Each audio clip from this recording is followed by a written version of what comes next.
This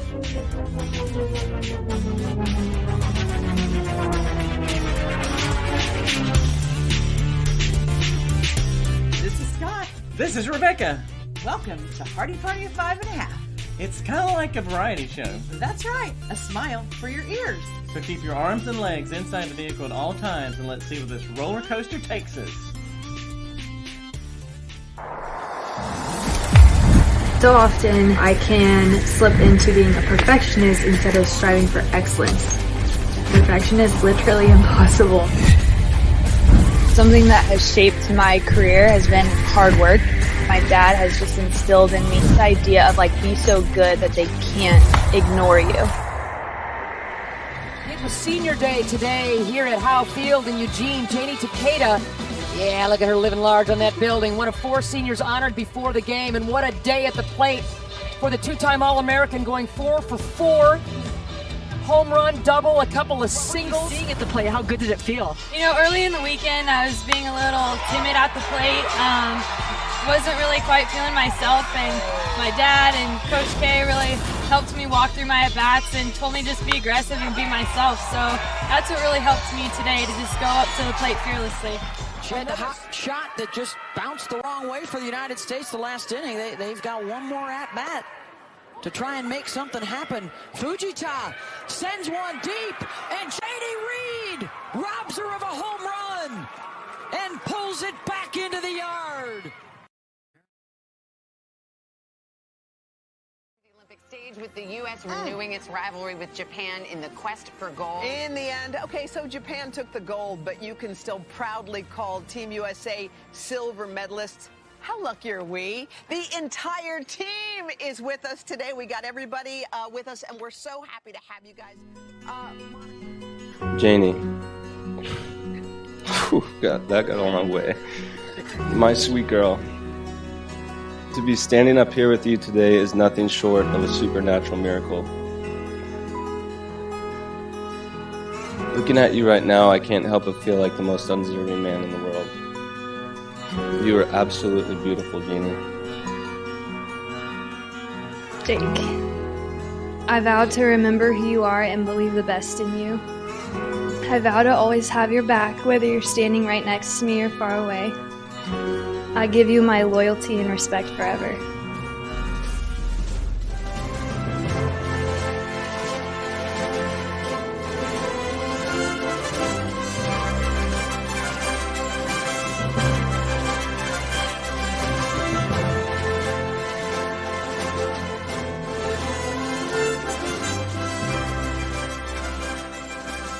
Hey, Rebecca. Hey, Scott.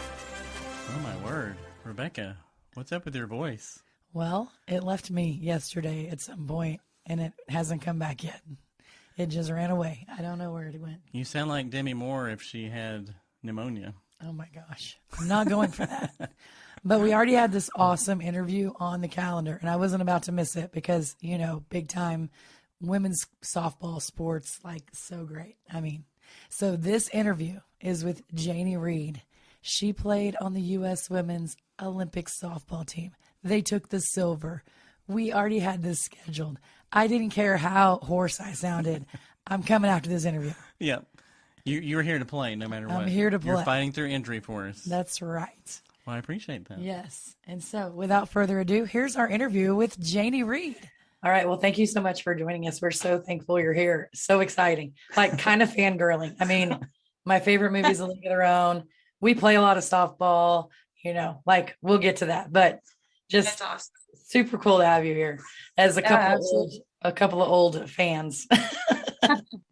Well, thanks for having me. I appreciate it. Yeah. Okay. We got a lot to talk about, so we will jump right in. Are you ready? I'm ready. All right. Okay. All right, Janie, we are welcoming you to Hardy Party of 5.5 podcasts. And I think Scott's got the first question for you. I do. Okay. You grew up in California, right? So I read that every morning about 8 a.m. you did the same thing and it helped your dad get ready for work. So what did you do at 8 a.m. every morning when you grew up? Okay, when I saw this question at first, I was like, what? I couldn't think about what you guys were talking about. And then as I was going about my day today, I was like, oh my gosh, I don't remember who I must have told or how this information got out, but are you talking about how I would pick out my dad's outfits Yes, exactly. for work? Okay, Yeah. yeah. That's so funny. I don't remember ever saying that in like an interview or anything like that. So I was like, how did they know that? That's so But funny. yeah, I don't remember how it started. But I just loved all of my dad's ties and he's an optometrist, so he would wear like collared shirt, tie, slacks to work every day. And yeah, I just started picking out combinations and he would wear them. That's none of your kids pick out your clothes for you to. That's never happened. Yeah. No. The boys don't do that. I haven't had that happen. I didn't think so. Yeah. So we have 3 boys. They're all grown now, but we got married on a softball field. We got married at home plate. Yeah. Maybe. So That's awesome. we love softball, and you are the youngest of 3 girls, right? So we don't know what that girl dynamic is like with boys. We know how they play in the house and wrestle and compete with each other. But what's it like with Allison and Michelle? I mean, how's your relationship with them now, but also growing up? Like, how did they spur you on as a kid? The youngest, I mean, they have a different take on things. Yeah, I know. Yeah, I was gonna say they could probably answer this question better than I could, but yeah, we were a softball family. My mom put Allison into softball when she was 8, and Michelle and I just followed behind. And I really don't remember a time without softball in our family. Really? And my earliest memories are, going to their games. Allison's 8 years older than me, so I learned to keep score at a very young age. I had my own little snack shack coin purse to go get snacks whenever I needed. But yeah, I don't know what it's like growing up with brothers, but growing up with sisters, we definitely had our moments of not getting along, but it's probably not as rough as boys. But yeah, it's more like, getting mad at each other for stealing each other's clothes and all that stuff. But yeah, as far as softball goes, I definitely wouldn't be where I am if it weren't for them. It was not my first love like it was, my sisters. And I think they just at a younger age, they loved it more than I did. And so, even not in softball, but like my sister, Michelle, she's 2.5 years older than me, and she did vocal ensemble, like show choir in junior high. Wow. And like sparkly dresses, like dance routines, the whole competitions, the whole thing.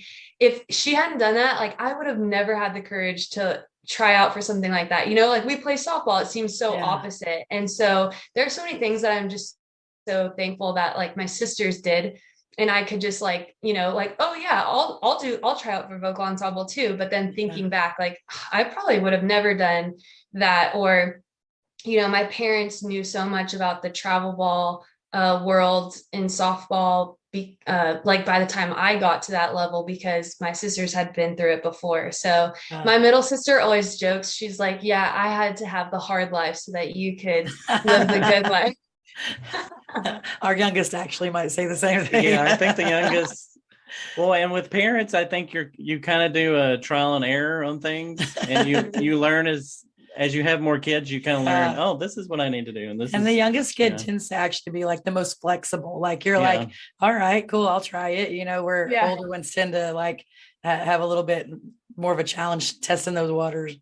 Yeah, that's true. I know. I remember like having that thought for the first time. I'm like, my parents are parents for the first time, like in your head, you're like, your parents are just always parents. And it's like, they're actually like doing all of this for the first time, even though like, I feel like that's all I know. They're parents. That's all you know. That's right. Yeah. It's like they've always been the age of when you were born. Yeah. Like they were never kids and never messed up when they were youth or anything. So. Yeah. Right. Yeah. So you had an amazing career at Oregon. And we have a list of things that happened at Oregon. You were a 3-time All-American. You're the school hits leader. You're the leader in doubles, stolen bases, and you helped lead them to 3 straight Pac-12 championships. That's crazy. And you met a certain guy named Janie Reed there. So college, there was a lot going on in college. So what did the college experience mean to you? Oh my gosh. I like look back at college and I'm like, the list just goes on and on about the ways that I grew as a person, as a softball player. It was just completely life-changing, which is why I'm so grateful that I got to go to school at Oregon. I got to play for Oregon. I think the biggest thing for me was just moving out of Southern California and experiencing a totally different culture. I loved just how in Oregon, they're kind of known as like the hippie state, but yeah, I mean, it's true. And the greatest thing about it is that nobody cares, it's like in Southern California, there's more like, what car do you drive? What clothes do you wear and stuff like that. And in Oregon, it's just like, do you love life? Cool. Happy for you. And, I just, a lot of ups and downs in college, but I look back and I'm just like, man, I'm so grateful that I had the resources to like, even in the lows, to be able to grow from it, learn from it, and become like a stronger, better person from it. So it was everything that I could have asked for. Yeah, that's so cool. So Jake Reed, you met Jake Reed in college, and he's a major league pitcher. So tell us about like how you balance your athletic career and your thriving marriage, because I can only imagine, are you guys competitive with each other? Like, do you race to your car when you leave the grocery store? We would do that. We kind of do that. We're too old to do that now because he'll always win. Now our thing in the grocery store is I will throw food up in the air and he will always catch it behind me. Well, we hope always. We only dropped a pickle jar once. Yeah. And that was a mistake. But most of the time you catch everything I throw at you. So what about you guys? Are you competitive? How do you mesh the competitive life that you guys live with a thriving marriage? That's hilarious, first of all. And I can't imagine what the smashed pickle jar looks like. You just got to run at that point. You just got to run next time. Yeah. When they're saying to clean up on aisle 12, you make sure you're on 13. Yeah. It's crazy. Like, I mean, our life in the last year, especially, was just nuts. And I think that we are definitely competitive with each other, and like just in fun things. But I think also we have learned how to help each other in our sport and like what we need. And we've helped each other grow. We've gone through similar things.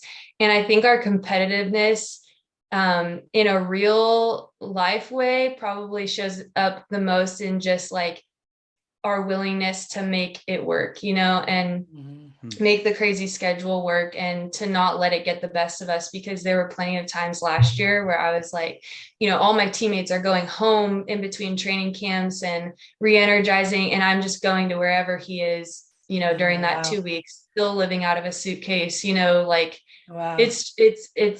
it was like a huge challenge, because you just never feel like that, okay, I'm at home for a little, I can like recharge it. It was just like go for 10 months straight. Right. And so I think that I think in a positive way, like we can be like, what, this is like what we're supposed to be doing right now, and we're going to keep pushing through and help each other out wherever we can. And then there's like, I can't remember what we were playing a couple weeks ago, and I lost like twice in a row, and I'm like, I need to go upstairs for a second. Like, I need a moment.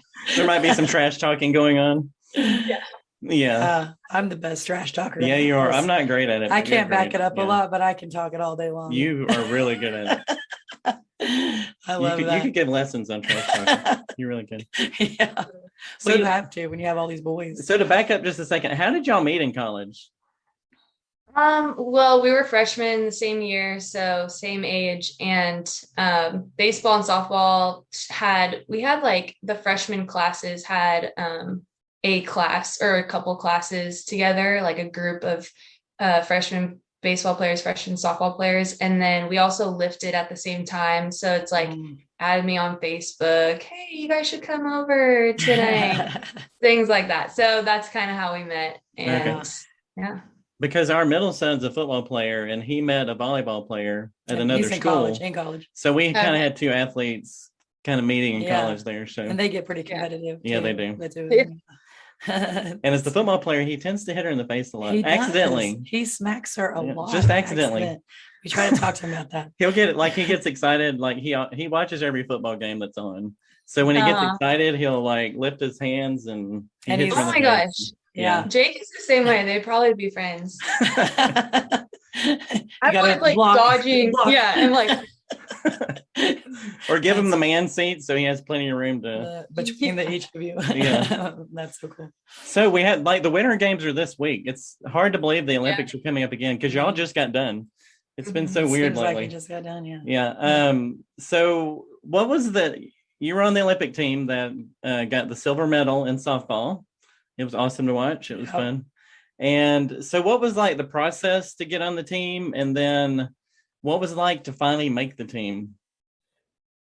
Yeah, so the process is it is a long process. It's different from like say the women's soccer team where they name a roster for each event. Our roster is named for each year, but I still think you get that kind of you have to try out every year. Competition's high every year, and it's kind of a grueling process because when you're in college, you're on the team, especially if you play, you're not afraid, that you're going to get cut the next year. You're assuming you're going to be there for 4 years, even if you don't play. Like, especially in softball, like I don't think many coaches will cut players.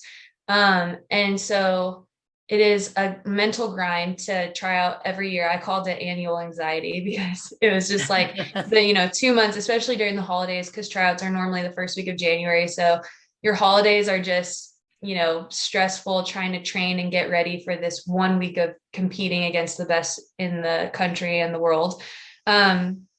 So for the 2020 Olympic team, tryouts were in October of 2019. And so it was the same tryout format, but it obviously felt a lot different than years prior, just because it was like, okay, it was my 6th tryout, I think. So it's like I had made every team leading up to that tryout, but it's like, in all reality, this is the only tryout that matters. And so it was tough. I struggled. Some people, it felt like just another tryout, but I was competing with a couple of other outfielders, and it was very stressful. I also lost my grandma the first day of tryouts. So it was just, it was like emotionally just a grind for me. But I mean, making the team, they send out an email. They tell you what time the email is going to be sent out. So I left the hotel. My husband had come out. My family had come out, actually. But we were staying with friends that we had in Norman, Oklahoma, because the tryout was in Oklahoma City. And I was like, I don't want to be at the hotel just in case, because my roommate was Aubrey Monroe. I was like pretty confident she was going to. I was like, I don't want to be a downer if I don't make it. So we were in our friend's living room, and I opened up the list and I saw my name, and I just like instantly just broke down, because it was just like 6 years in the making to this like one moment was just very overwhelming. And Jake was with you? Yeah, that's really cool. Yeah, that kind of goes back to that thriving part of your marriage. It seems like you guys really do what it takes to be there for each other, even physically, not just a phone call, but like you get to where they are. And that's that. Yeah. I mean, we'll be married 30 years on that softball field this year, and that's what it takes. I mean, show up, not just be available by a phone call, but that's really cool. Yeah, I love that. So once COVID hit, did they keep the same team? Like, because you had to wait another year. So did they just keep the same team intact after you made it? Yes. Yeah. Yes. They were unsure in the beginning of COVID if they could just extend the roster into 2021 or if they would have to have another tryout. And they were able to just keep the same roster. So that was a huge relief. Yeah. I was like, I don't want to go through that again. I finally made it. Don't do this to me. Right. Yeah. So what was it like to attend the Olympics in Japan? Like, did you get to, I mean, we have views of the Olympic Village from what they want us to see, but what was that like in Japanese culture? Like, tell us a little bit about like being there. Yeah, fortunately, we have been going to Japan once or sometimes twice a summer since Oh, okay. 2016. So actually 2015. So because we were trying to, they voted softball back into the Olympics in 2016. So my first year on the team was in 15, and they started saying like we're going to go over there to try to gain, momentum going into this 2016 vote Okay. because Japan loves softball and it ended up working. And so since then we've gone to Japan at least once a year. And so we're pretty familiar with it. And then a lot of our teammates play in Japan or have played in Japan. So they kind of know the culture and everything. And I'm half Japanese. So it's just very cool to like see that. I don't know when I would have ever had the opportunity to actually go to Japan. My dad has never been to Japan, and he's full Japanese. So it's just a really cool opportunity. And then as far as the village, we didn't get to leave the village unless we were going to the venue because of COVID. Yeah, that's neat. Yeah, but the village itself was awesome. I mean, it's tight quarters. You're in a suite with 4 bedrooms, 2 to a bedroom. So there's 8 in a suite. So we had 8 in one suite, 7 in another suite. So there's a team of 15 in like 2. Wow. Is there a bathroom for each suite? That's a lot of girls. There's 2 bathrooms. Okay, good. So, That helps. Not a lot well, of that still it's helps. a lot. Yeah, 8 people, 2 bathrooms. You think Especially, that's yeah. okay? Well, it's better than one bathroom. You think that's okay? Well, But I'm pretty sure, so like the sustainability aspect of it was really important to the Japanese people because there's a long history of, countries going bankrupt or, not being able to reuse the things that they built up for the Olympics. So those rooms were kind of like the walls were really thin. It seemed like they were going to probably afterwards, they knock down the walls and then make them into apartments, which it would be a normal size, like 1 bedroom, maybe 2 bedroom apartment. So yeah, but it was awesome. Like we had one suite at one end, and then like the other suite was at the other end, and then the baseball team was kind of in the middle of ours. So we, and then you're in a USA building. So the buildings are kind of divided into countries. So like everybody has their flags outside of the building. Oh, that's cool. Yeah, it's really cool. And everybody's walking around in their, their swag like this. And so you get to see like people from all over the world. And yeah, it's just an awesome environment. I always appreciate that. I've never been to an Olympics other than this one, but we go to Pan American Games every 4 years, and I've gone to 2, and that's like a mini Olympics with North and South America. Yeah. So that's always my favorite part is it's not just softball, and it's, people from all over. So yeah, that's so cool. Yeah, I loved it. I loved the cafeteria too. Delicious. I'm assuming it's all you can eat. It is. Okay, good. With athletes there, they need to offer that. Yeah. It's like, so while you were in Japan, at the same time, you have Jake, who is called up by the Dodgers. So what was it like? First of all, how did you find out? And then what was it like? You both like reached the pinnacle of your sports at the same time. Yeah. So how cool is that? I mean, you can't make that stuff up, like Yeah.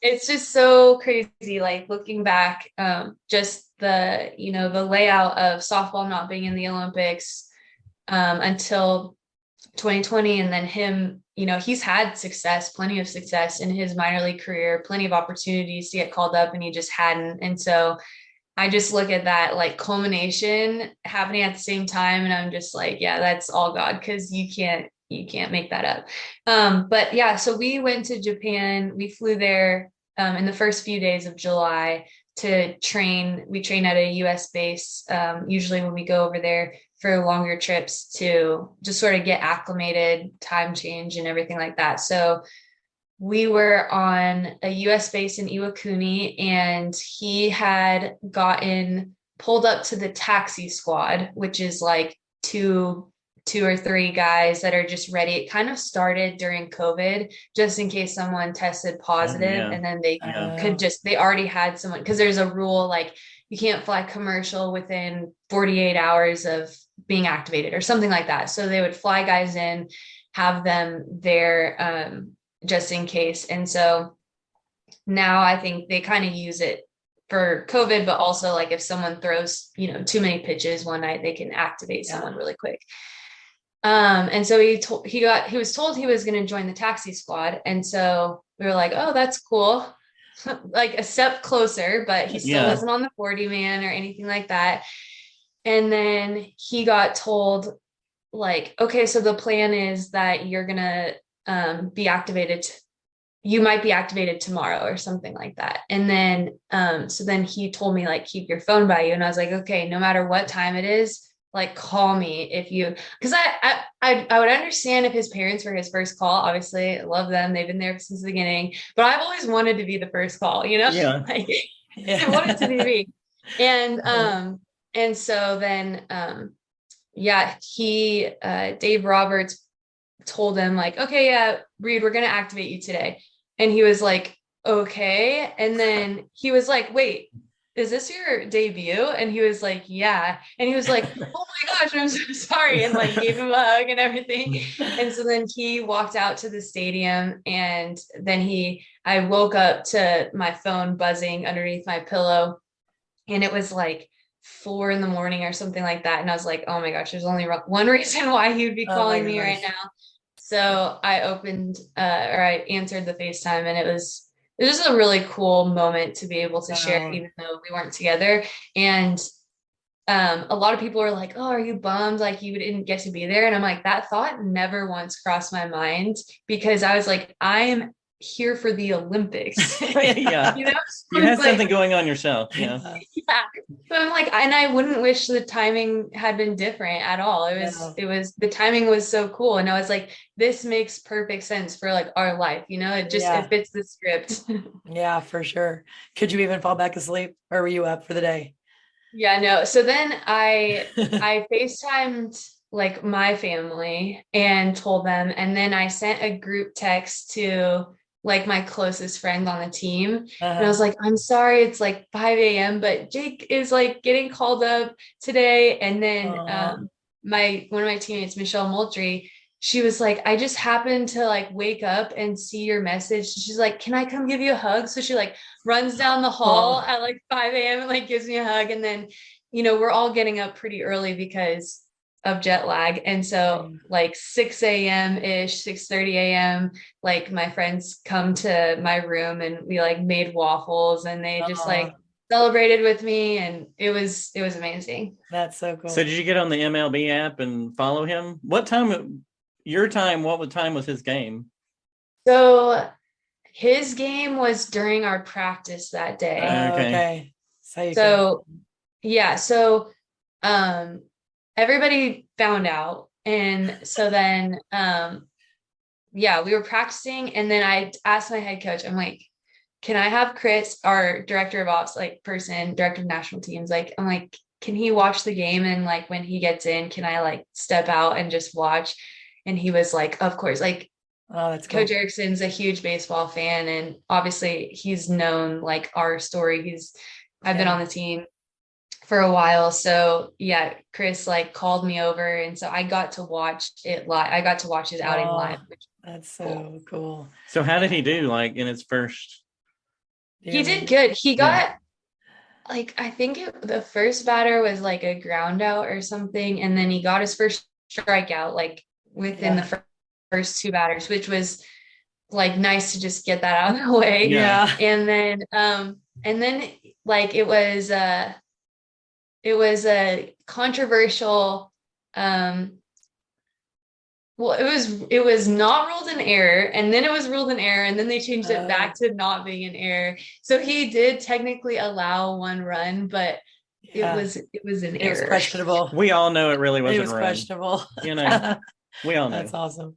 But then like he went on to like pitch like 5 out of the next 7 days. Wow. So it was just like we would get finished like lifting, and then he would be pitching, and everyone would be around, and like it was a really cool like experience to have everybody like, is he pitching today? Did he pitch today? And like getting to share that, and he did really well in that first week, and so it was really fun. It's like having watch parties every time he was in. Yeah, exactly. Yeah, that's cool. That's very cool. That's so cool. And you've described these women as powerhouse, a spiritual powerhouse of women. So how tell us about them? Like, what was your teammates like, and how going through all that competition, but also like, why did you describe them that way? A spiritual powerhouse of women.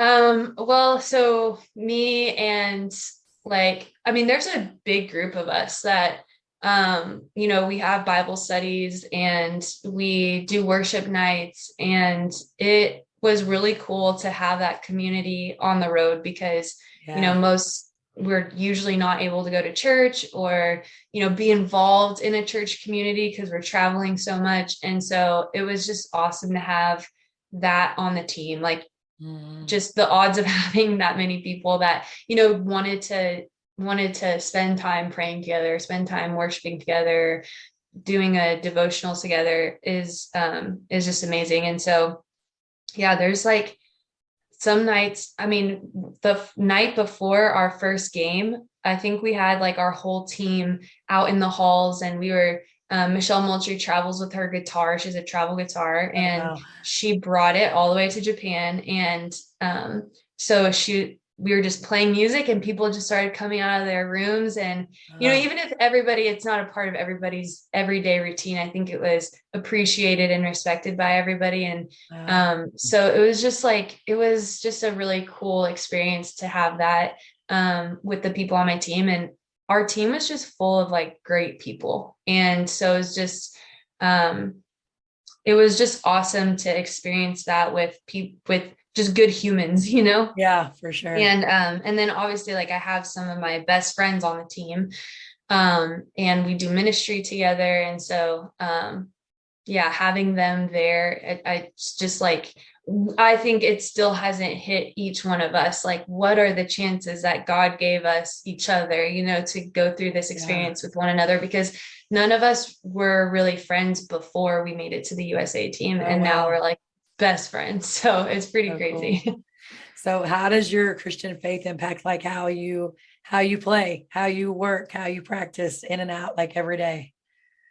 Yeah, I mean, it's pretty much everything to me. Like, even on the field, I think, a lot of people would say it's everything to them off the field, but even on the field, I graduated in 2015. We weren't sure if softball was going to be in the Olympics, and 6 years was looking really long for me. And I remember in 2016, we found out that softball was back in the Olympics, and I was so excited for the sport. But personally, and I don't know if I've ever like really told anyone this, but like personally, I kind of was a little stressed. Like, I was like, okay, so this is what my goal is going to be for the next, 5 years or 4 years. It just felt like very overwhelming. And one of my outfield coach, Laura Berg, who went to 4 Olympics, she was like, 4 years goes fast. Like, I promise you. And I was like, I just went to college, and that seemed like a while. Like, 4 years seems like a long time. And Jake and I were thinking about getting married. And so it was just like, it was kind of hard for me to buy in. And I just remember praying like, okay, God, if this is what you want me to do, like, I'm going to need you to like give me just a fire for it, because I was feeling a little bit like burnt out, or I could see myself getting to that point. And he really answered that prayer. And I just remember kind of like falling in love with the game again, and just like falling in love with the process, like lifting and working hard. And I've never been someone that likes, I kind of have liked lifting, but I didn't like running. I didn't like, just like being exhausted. Like, I wasn't a fan of, I just didn't enjoy it. that was one of the biggest reasons why I was scared to go to a D1 college, is like, I'm going to be out of breath a lot. And, I just like I grew into really loving the whole process. And so, and then also just like understanding like how to be a professional athlete, but not, find my identity in my athletics and my successes and my failures. My USA career was not as decorated as my college career. I had a lot of, it was just a totally different ball game, fewer games, like tougher pitching. It was just hard to find a rhythm and feel comfortable. And so, it was a huge challenge. And I think that my faith just grounded me, you know, regardless of what I was going through. And really gave me a sense of purpose in what I was doing. Cause I don't know if I would have been able to push through all these years with just the motivation of going to the Olympics. I know it's a huge deal, but like I said in the beginning, like I've loved softball, but it wasn't, you know, my obsession. And so what has really kept me going and has really motivated me is just like believing that, okay, I was given this talent for a reason, and I was given these abilities for a reason. So I'm gonna go after it as hard as I can. Yeah. I think that's such a key piece, to not wrap your identity up in that, but know where your identity is found and to find your purpose there. That's great. Yeah. Okay. And it's also funny to me because you're super fast, like you're known for your speed, but you don't like running. So that's kind of funny. Yeah, I don't like being tired. Yeah, you don't like long distances. I don't just want like to get around the bases really quick. I don't like running or being tired. Yeah, exactly. And we play co-ed together. We do. Listen, nice. you will never meet a faster adult man in your life. Nobody, because in co-ed, I don't know if you know, it's you bat guy girl. So no girl wants to bat behind him. What do you call it when you're batting in front of me? Oh yeah. I hate batting in front of you because it's like I say, it's like the lion taking down the gazelle in National Geographic. Like you are on my butt before I even like leave first base. He's right there. And I'm like, what are you doing here? You know, you're a station to station. I'm station to station. And the only reason I'm going to take 2 bases is if you're coaching third and I have to hear about it on the way in. I love it when I get to see that. No. I don't know if you guys saw that Jake actually got an at bat. Oh, he did. I didn't see that. Yeah. Oh, how did that go? Actually, hi, I'm talking about you. he can tell you were talking about him. He's like, oh, sorry. No, but he's like, what are you saying about me? He pitched like 3 innings in relief, and so his spot came up and they like left him in, and he didn't hit in college or anything like that. So gets up off of Max Scherzer, and they give him like a bunt sign, and the first pitch he like waves at a ball like in the dirt, and they're like, oh, maybe you should just swing. And so then he swings at the second pitch. It's like a bouncer up the middle. Corey Seager like checks the runner at second and then thinks he still has time, but Jake's like actually really fast too. Oh, really? And so he picks the throw out, and then they put this graphic up that like his feet per second was like tied with someone else really fast in the big leagues. Like it was hilarious. That's awesome. And like he ran through first base and like did the like safe sign. I was like, that is like just a true competitor right there. Classic. Yeah, that's awesome. Classic. That's you awesome. always come up from a slide with the safe sign. Yeah, always. I do. Whether I'm out or not, you gotta let them know. You gotta let them know what you think. You gotta let them know what you think. Yeah.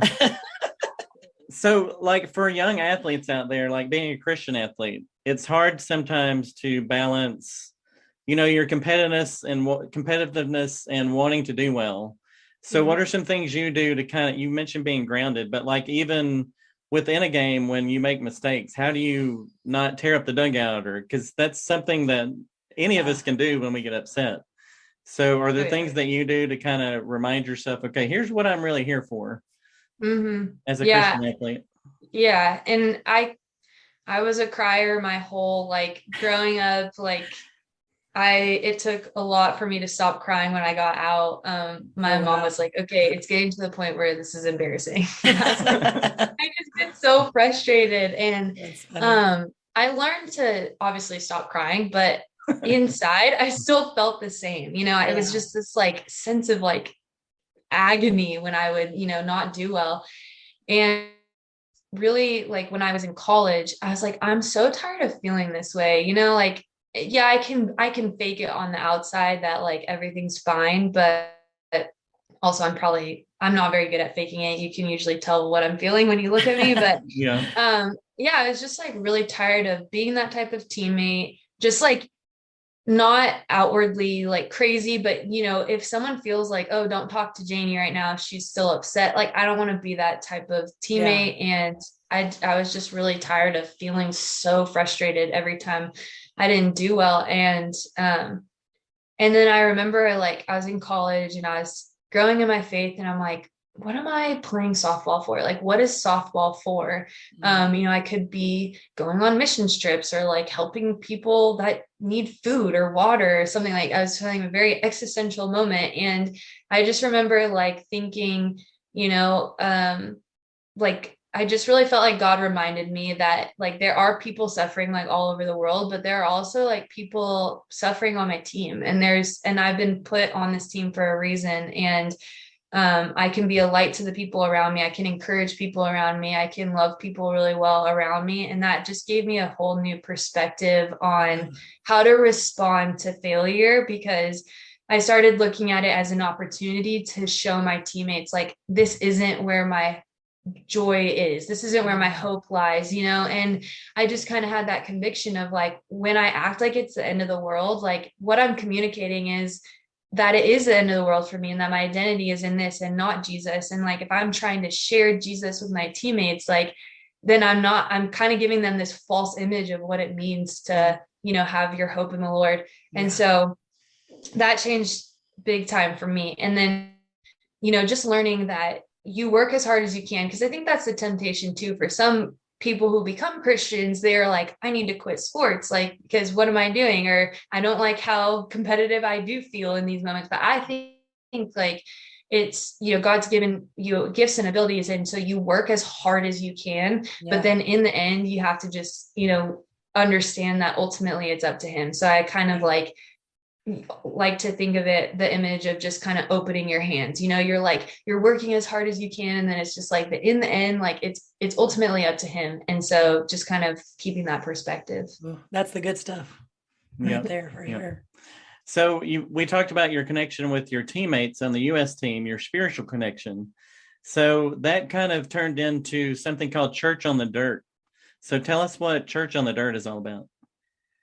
So Church on the Dirt started, I was coaching right out of college during the year when I wasn't playing with USA. And I was in Southern California, where a lot of the big travel softball showcases happen in Southern California in Huntington Beach. And I was working with FCA in the area, and we were trying to like get people to come to our camps. And I was like, well, what if we like go to where they already are? Like, all of the people that we're trying to reach are already in Huntington Beach at this tournament. And so just that idea of going to where people already are. And then also just like growing up, my mom and my dad would take us to Saturday night service, like in our uniforms after our games. But not a lot of, either you don't have Saturday night service or you're not able to go to church because of sports on Sundays or on the weekends. And so we just wanted to kind of like be like set up, church and provide a place where people could feel like they could still, have a place to worship and just kind of get like that taste of church on a Sunday when they're at the field. And a lot of parents, I think, at least what they told us is that they like feel guilty for feeling like they have to choose between softball and their faith. And a lot of softball players grow the most when they're done with college, because they like finally have time.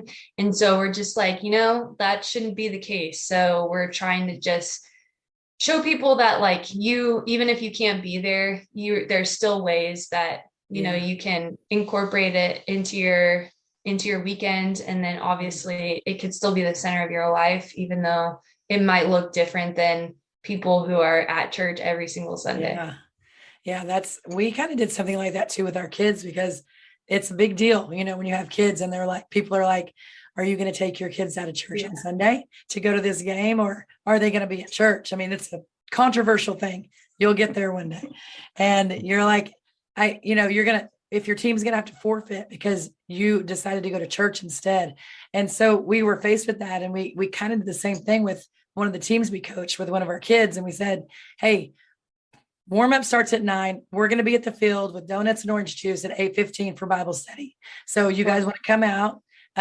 We'll be here and have church at the field, which is super impactful for people that may or may not have gone to church even otherwise, So that was kind of how we we just met that somewhere in the middle, I guess. And it was a great, I mean, like, I think our kids won't forget that. I think that was really cool. Yeah, exactly. And I think that's the biggest like thing is like I've been thinking about this is a lot lately is because sometimes like we can make much of like what is the devotional that we're going to share and like what am I going to say, and like although that matters and that definitely we should think about those things, I think what matters most is just like communicating to the kids that like this is a priority, like we are using our platform to pretty much just like show other travel ball kids and parents that like church is a priority. And I think it does matter, and I think that speaks volumes more than what you choose to share that day. So Right.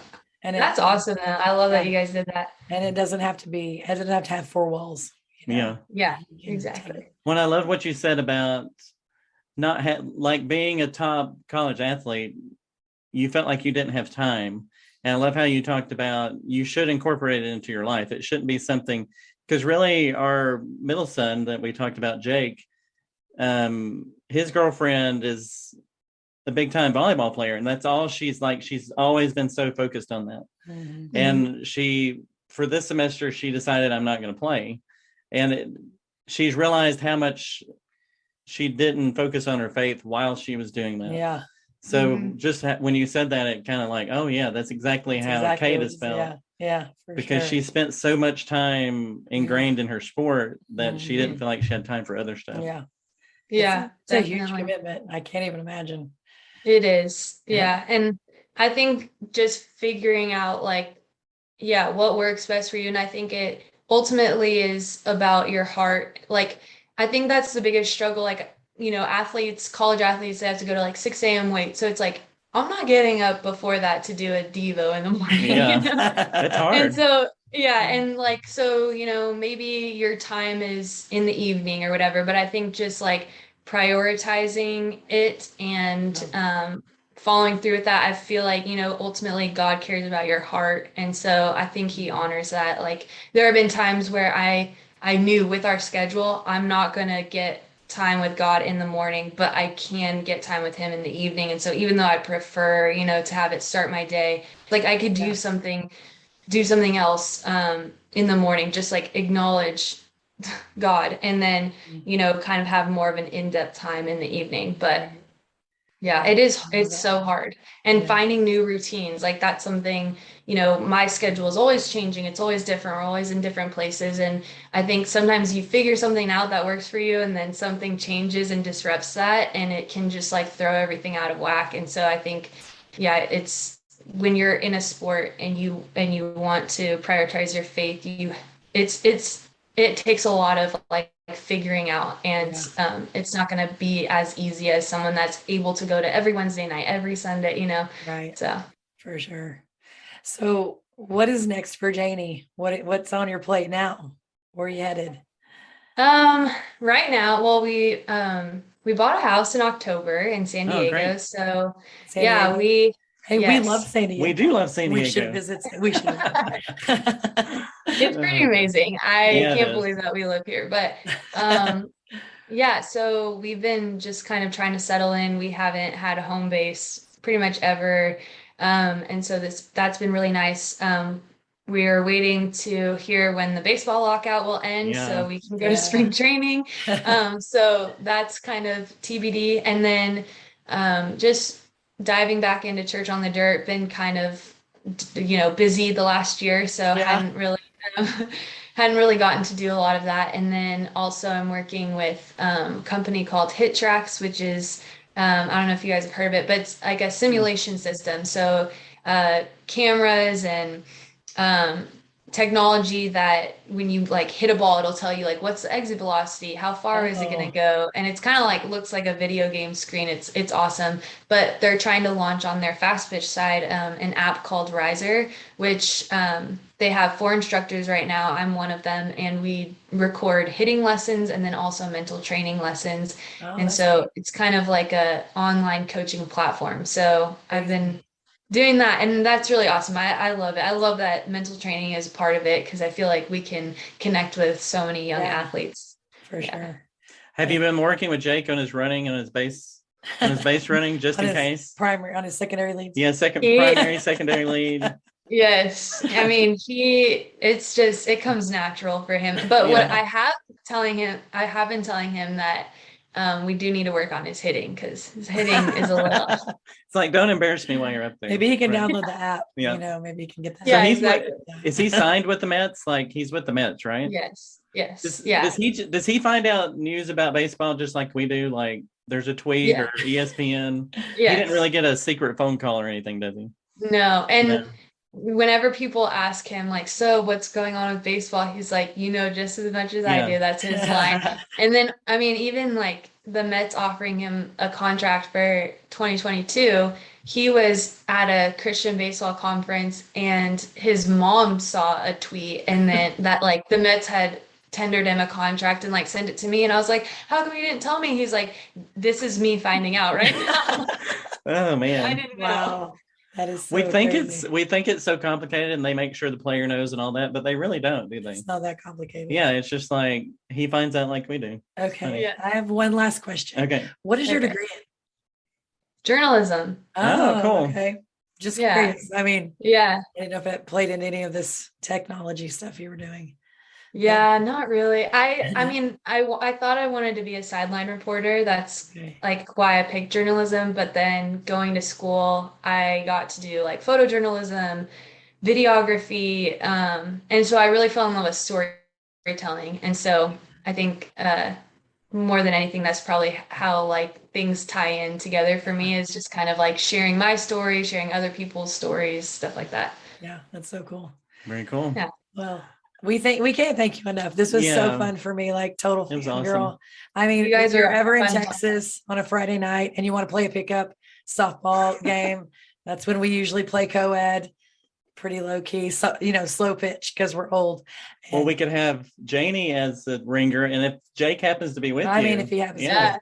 we There you we go. also have a kid that lived with us last year. He's with the minors, and we are host home for him. Yeah. So he could come out. Hey, we could stack this team. We could sweep up this Yeah. year. Oh, So, goodness. awesome. yeah, we You thank guys you are so much for sharing your story and spending your time with us. We just really enjoyed this. Appreciate it so much. Well, thank you. You guys were so fun to talk to. Thank you. Thank you. Tell Jake thanks for giving us the time too. So. Yes, yeah. I will. Okay, we'll see you All right, later. you guys have a great day. All right, you too. Scott, she is so much more than just an Olympic athlete. So much more. Yeah, she has a lot going for her. Yeah, and I just love them as a couple. Yeah. And how they integrate their Christian faith into everything they do. And support Even each their other. competitiveness. Yeah. Like it's all a part of who they are. All right. I love it. So cool. Yes. And the message that she sends to young kids about where your identity lies and not your identity lying not in a sport. It's really cool. Yeah. So we are so excited because the Winter Olympics are about to start. When do they start? They start February 3rd, which is today. Today? Yeah. Wow. I'm so excited. What is your favorite Winter Olympic sport? Well, other than curling, which I love. No, I'm just kidding. I mean, I've grown to love curling. Not love, and like understand. Yeah, there's something intriguing about it, Yeah. even though it's not like a fast, like extreme sport. I don't still know why like it. it's called that. Curling. We'd have to investigate that. I don't know. That's for another podcast. We'll have to talk to What's- some of our what's Canadian your friends. real favorite one? I've really gotten to where I like the snowboarding. Oh, okay. And just watching like Shaun White and all those Yeah. people just do things that I don't understand where they think of these things. Yeah. Oh, I'm going to do this. I'm going to flip 6 times in the air and land. It's like, Yeah. I wouldn't even think of doing that. So I kind of love that. How about you? My favorite is probably like the slalom. I like the downhill fast. I mean, they're kind of quick. You know the results right then. There's like, it's just like, I don't know, instant. Well, and speaking of results that you don't get, we've talked about figure skating before, Yeah. which I love watching the figure skating, but we've also talked about it's a judge sport. Yeah. So it's hard to know exactly who the winner is. Like Right. in other sports, like if it's timed and all that, and I Yeah. guess even in snowboarding, there is some judging to that. So there is some subjectiveness to that. Right. So it's hard to balance that for me. But I do enjoy the figure skating too, and just kind of watching they do different types of programs and Yeah. how they get a score here, and it adds into this score, Right. and it's just And the you can, progression of it. and you might not agree with the score they were given, Yeah. but when you're on a timed event, that's the score. Yeah. That's how fast they went. So, yeah, I like this song. Probably my favorite. So we hope you really enjoyed this episode with Janie Reed. She's absolutely amazing. Go Team USA. Here we go, Olympics. Hardy Party of 5.5 over and out. We'll see you next time.